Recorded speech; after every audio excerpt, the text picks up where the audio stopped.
अध्याय 5। कलम से छल का सच। दोपहर बीतते बीतते सूरज सिर पर आ गया था। रोहन के घर में तीनों दोस्त गहरी चुप्पी के साथ उस नीली जिल्द वाली डायरी को देख रहे थे, जैसे वो कोई पवित्र किताब हो। ये मालिनी की लिखावट में उसकी जिंदगी के पन्ने थे। मैं पढ़कर सुनाती हूं। निहारिका ने डायरी का पहला पन्ना खोला। तारीखें 20 साल पुरानी थीं। 5 जून 2001। आज मेरा नया शो सुरों की सरगम पहली ऑन एयर हुआ। बेहद खुश हूं। इतने सालों की मेहनत रंग लाई। स्टेशन डायरेक्टर विवेक वर्मा ने मुझे बधाई दी। सब बढ़िया है, पर उनके मुस्कुराने के अंदाज में जाने क्यों अजीब सा एहसास होता है। तो शुरू से ही श्श, आगे पढ़ो। निहारिका ने कुछ पन्ने पलटे और पढ़ना जारी रखा। 18 जून 2001। आज वर्मा सर ने मीटिंग के बाद रोका और कहा कि मुझे जल्दी तरक्की दिला सकते हैं, बस मुझे भी उनके करीब आना होगा। उनका इशारा समझकर मेरे रोंगटे खड़े हो गए। मैंने साफ मना कर दिया। पता नहीं इसका अंजाम क्या होगा, लेकिन मैंने ठान ली है, कोई समझौता नहीं। कमीना। 2 जुलाई 2001। माहौल बदल गया है। स्टेशन पर अजीब सरगोशियां हैं। सुनने में आया है कि मेरे शो को किसी बहाने बंद करने की योजना बन रही है। शायद वर्मा सर बदला लेना चाहते हैं। मैंने ठान लिया है कि अगर ऐसा हुआ तो मैं ऊपर तक शिकायत करूंगी। आरव और रोहन सांस रोके सुन रहे थे। डायरी के पन्नों से सच जीवंत होकर सामने आ रहा था। बस अगले दिन ही तो उसने सचमुच पहले ही अंदाजा लगा लिया था। आरव का चेहरा सफेद पड़ चुका था। उसका नाम सुनते ही निहारिका और रोहन दोनों ने चौंक कर आरव की ओर देखा। आरव, तुम्हारा नाम लिखा है इसमें। मेरा छोटा भाई आरवी। क्या मतलब तुम? हां, मैं मालिनी का भाई हूं। कुछ पल खामोशी छा गई। तुमने हमें पहले क्यों नहीं बताया? मैं बहुत छोटा था जब दीदी यहां नौकरी करने आई थीं। मैं बोर्डिंग स्कूल में था। उनके गुजरने के बाद मैं अनाथ हो गया। रिश्तेदारों ने मुझे पाला, पर उन्होंने मुझे कभी पूरी बात नहीं बताई। बस इतना पता था कि मेरी बहन की मौत एक हादसा थी।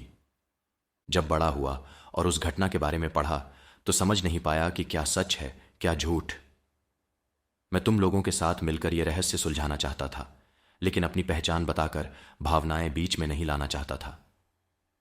आरव, हमें अंदाजा भी नहीं था कि तुम किस तकलीफ से गुजरे हो। आरव आंसू पोंछकर दृढ़ता से बोला।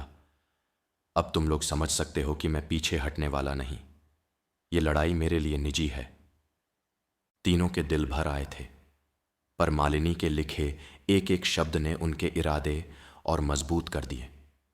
डायरी में साफ लिखा है कि वो किससे डर रही थीं। नाम, घटना, सब कुछ। अब वर्मा बच नहीं सकता। उसके खिलाफ सबूत है हमारे पास। लेकिन यह सबूत लेकर हम पुलिस के पास जाए तो क्या इतने साल बाद वो केस खोलेंगे? वो आदमी रसूखदार है, इतनी आसानी से नहीं झुकेगा। पुलिस माने ना माने, पर हम प्रेस या सोशल मीडिया के जरिए इसे उछाल सकते हैं। आखिर एक मशहूर आरजी की मौत का मामला है। और हमारे पास एक चीज और है, वो फोन वाली रिकॉर्डिंग। वो साबित करती है कि कोई आत्मा मदद मांग रही है और वो आ रहा है, कह रही है। हां, पर भूत वाली बात कहेंगे तो पुलिस हंस देगी। हमें तर्क के साथ बात रखनी होगी। सोचो, मालिनी दीदी को कैसे न्याय मिलेगा? या तो कानूनी सजा मिले वर्मा को, या उसे अपने किए की सजा किसी और तरह भुगतनी पड़े।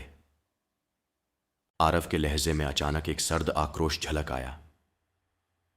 तुम्हारा मतलब, अगर कानून साथ न दे तो मालिनी दीदी की आत्मा खुद बदला ले? यह भी मुमकिन है। आरव, मैं जानता हूं यह गलत सोचना है, पर उस इंसान ने मेरी बहन की जान ली। अगर कानून उसे न पकड़े तो क्या पता ऊपर वाला अपना इंसाफ करे। इस बार कानून को पकड़ना होगा।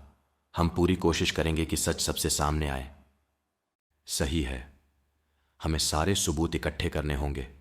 ये डायरी, उस रात की कोई रिकॉर्डिंग अगर मिले और काका की गवाही भी है। निहारिका की बात सुनकर आरव को एक ख्याल आया। उसने तुरंत डायरी के पन्ने पलटे। डायरी में कहीं लिखा है कि उन्होंने उस रात के शो की रिकॉर्डिंग ऑन की थी क्या? देखते हैं। लेकिन ऐसा कुछ सीधे तौर पर लिखा नहीं था। क्या पता स्टूडियो में कोई ऑडियो टेप पड़ा हो? हां, पुराने जमाने में वे टेप या सीडी पर रिकॉर्ड रखते थे। स्टेशन के अंदर उस रात की रिकॉर्डिंग मिल जाए तो सोने पे सुहागा। ठीक है, आज रात फिर चलते हैं स्टेशन। इस बार हम मालिनी दीदी की आत्मा को बताते हैं कि हमें सच पता चल गया है और पूछते हैं वो हमसे क्या चाहती हैं। वापस उसी भूत के अड्डे पर हम सब साथ हैं और इस बार दिन के उजाले में हमें सब पता चल गया है। अब डरने के बजाय लड़ने का वक्त है। बिल्कुल, आज रात ठीक 12 बजे हम फिर उसी स्टूडियो में होंगे। इस बार भागने के लिए नहीं, बल्कि मालिनी दीदी का अंतिम संदेश सुनने के लिए। तीनों ने एक दूसरे की ओर देखा। डर की जगह अब उनकी आंखों में साहस था। मालिनी की डायरी के पन्नों ने जैसे उन्हें आशीर्वाद दिया हो। अब अगला कदम उस आत्मा से सीधे संपर्क करके इस रहस्य को हमेशा के लिए खत्म करना था।